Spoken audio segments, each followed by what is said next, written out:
프리미어리그 15라운드 토트넘과 리버풀의 한판 승부. 이번 경기를 앞두고 현지 스포츠 전문가와 도박사들은 하나같이 입을 모아서 토트넘의 패배를 예측했습니다. 영국의 한 매체에서는 토트넘이 1대1로 리버풀에게 패배할 것이며 그렇게 예측하는 이유로 토트넘에는 손흥민 같은 치명적인 공격수가 없기 때문에 리버풀은 한층 더 자신감을 가지고 높은 위치에서 강한 압박을 할 것이라고 했습니다. 실제로 이 같은 예측은 경기 결과뿐만 아니라 내용까지 정확하게 들어맞아서 화제가 되었는데요. 이번 경기에서 손흥민이 없는 토트넘은 상당한 졸전을 펼쳤고, 전문가들은 손흥민이 필드 위에 존재하는 것만으로 토트넘은 공수양면으로 엄청난 이득을 얻는다고 합니다. 최고의 선수라 평가받는 손흥민이기에 현재에서 이번 경기에서 만약 손흥민이 있었다면 결과가 달랐을지도 모른다는 말이 나오고 있는 것입니다. 손흥민의 전력 질주 스피드는 매우 빨라서 순식간에 상대 수비의 뒷공간을 파고들 수 있으며 양발을 자유자재로 사용하는 슈팅 능력과 꿀결정력은 이미 세계 최고 수준입니다. 특히 손흥민은 객인 프레싱이라 불리는 클롭 감독의 전방 압박 전술의 약점인 측면 공격과 뒷공간 침투 능력은 리버풀의 라인을 끌어올린 강한 압박에 정신 차리지 못하며 연달아 수비 실책을 범하며 전반전에만 2골을 허용해야 했습니다. 이 같은 졸전에 현지 팬들은 벌써부터 손흥민이 그립다는 반응을 보이고 있는데요. 그동안 손흥민은 빅식스 팀과 경기에서 상대팀이 라인을 올리는 것을 억제할 뿐 아니라 득점까지 선보이는 엄청난 활약을 선보 때문입니다. 실제로 2016 시즌부터 지난 시즌까지 집계한 통계에 따르면 손흥민의 유럽 5대 리그 골 결정력은 1위입니다. 이것은 현재 맨시티에서 대활약 중인 엘링 홀란드보다 훨씬 높은 수치이며 심지어 지난 시즌에는 24골 중 왼발로 12골 오른발로 12득점하는 완벽한 밸런스를 보였고, 마이클 오원 같은 영국 레전드조차 입에 침이 마르도록 손흥민을 칭찬할 정도였습니다. 따라서 상대팀은 손흥민 특유의 고속 뒷달과 완벽한 마무리 능력을 경계하기 때문에 쉽게 라인을 올리지 못하고 원하는 대로 경기를 풀어나갈 수 없게 되는 것인데요. 특히 클롭 감독의 &% 프레싱 전술은 상대 수비진이 라인을 끌어올리고 전방 압박에 적극적으로 동참하기 때문에 뒷 공간이 털릴 경우 순식간에 위기 상황을 맞게 됩니다. 따라서 클롭 감독은 꿀벌군단 도르트문트 감독 시절부터 손흥민만 만나면 너무나 쉽게 무너지는 모습을 보였고, 손흥민은 세계적으로 잘 알려진 별명인 양봉업자라는 별명까지 얻었던 것입니다.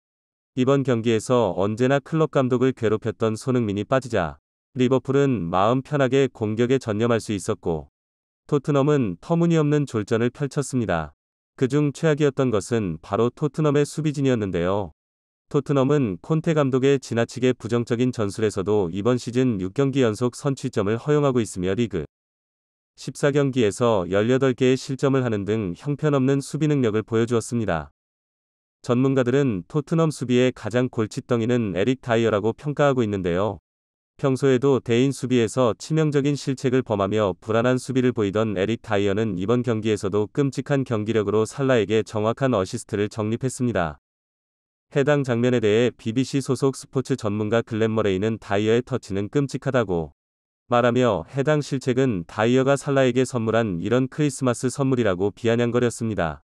그동안 수많은 전문가들은 다이어가 있는 토트넘은 언제 터질지 모르는 폭탄이 있는 것과 같다며 토트넘은 백업이든 주전이든 다이어를 대체할 수 있는 중앙 수비수가 시급하다고 말했습니다.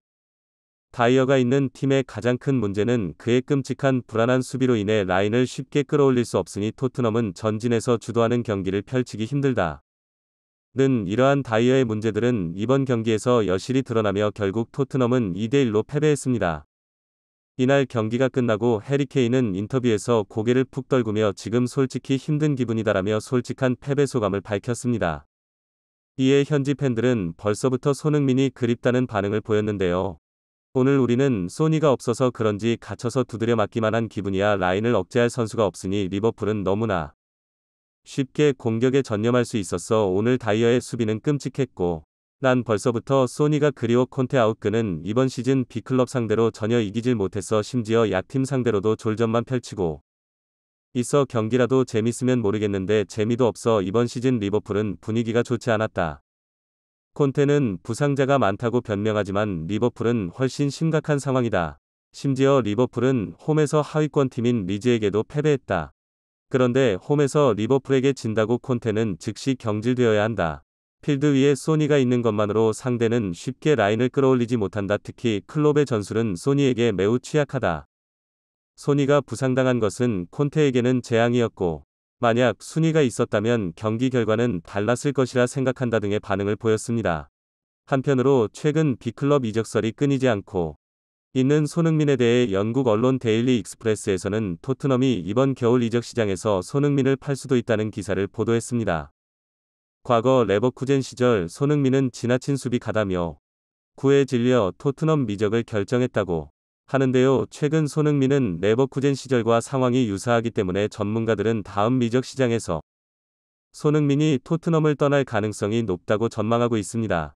현재 수술을 성공적으로 끝마친 손흥민 선수 앞으로 월드컵까지 남은 리그 경기에는 출전할 수 없게 되었지만 월드컵 출전이라는 목표에 맞춰 회복에 전념할 수 있다는 것은 긍정적입니다.